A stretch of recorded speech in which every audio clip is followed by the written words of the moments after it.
বিগত আন্দোলনে শহীদ হয়েছেন। ছাত্র দল, যুব দল, শ্রমিক দল, কৃষক দল। টাঙ্গাইল জেলা বিএনপির সাবেক সদস্য সচিব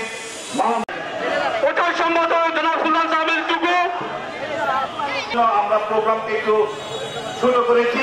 আমরা আমাদের এই উপস্থিত হয়েছেন, বিশেষ করে আজকের প্রধান অতিথি টাঙ্গাইল